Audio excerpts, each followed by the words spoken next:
ប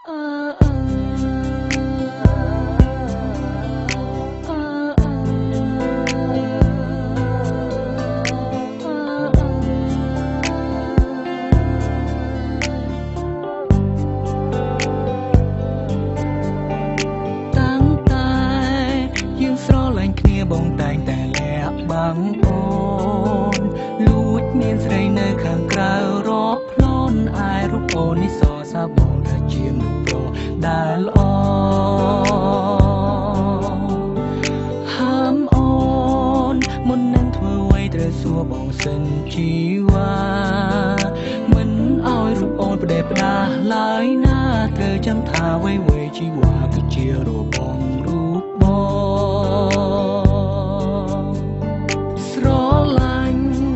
រូបអូនខ្លាំងណាស់ចង់ប្រាប់ថាខ្វះមិនបា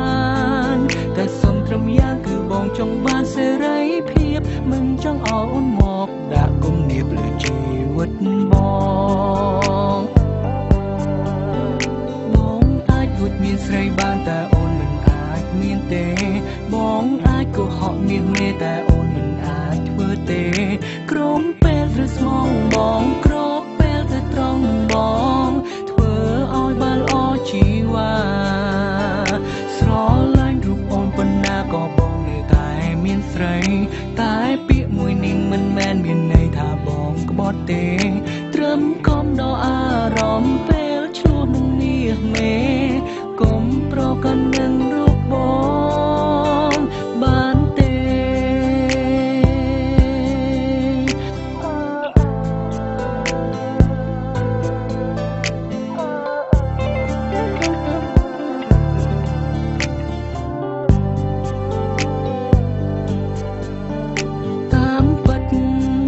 ពេលខ្លះក៏គិតថាខ្លួនឯងសែនចោមសៀ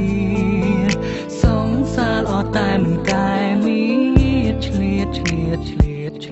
ចង់តែពីស្រីផ្សេងបើសិនថ្ងៃណាអូនតន់ជន់កែងបងនឹងស្រីផ្សេងទូត្រូវប្រឈមមុខគ្នាបែកឆ្វេងក៏បងមិនលែងដៃអូនឡើយជីវ៉ាស្រឡាញ់រូបអូនខ្លាំងណាស់ចង់ប្រាប់ថាខ្វះមិនបានតែសុំត្រឹមយ៉ាងគឺបងចង់បានសេរីភាពមិនចង់ឲ្យអូនមកដាក់គំនាបលើជីវិតបងទោះបងជាប្រុសមិនល្អក៏មិនឲ្យអូនឈឺចាប់ទោះបងជាប្រុសណែយ៉ាប់តែនិយាយស្ដាប់គ្នាបានតែអូនខុសពីបងអូនត្រូវតែស្មងត្រង់ព្រោះខ្លួនអូនជាមនុស្សស្រីទោះស្រឡាញ់អូនប៉ុណ្ណាក៏បងនៅតែមានស្រីតែពាក្យមួយនេះមិនមែនមានន័យថាបងក្បត់ទេឲ្យតែលាក់អូនបានអូនគ្មានការរំខាន My first lady សុខសាន្តមានអ្វីត្រូវអរគុណគ្រប់យ៉ាងដែលអូនផ្ដល់ឲ្យបងពិតមានក្តីសុខមិនដែលស្គាល់ទេទុកជាតិនេះ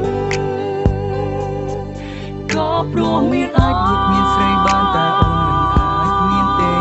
បងអាចកុហកមានមេតែអូនមិនអាចធ្វើទេ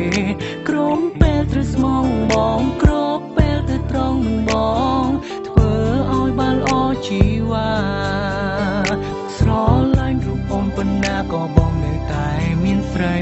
តែពាក្យមួយនេះមិនមែនមានន័យថាបងក្បត់ទេត្រឹមកុំដល់អារម្មណ៍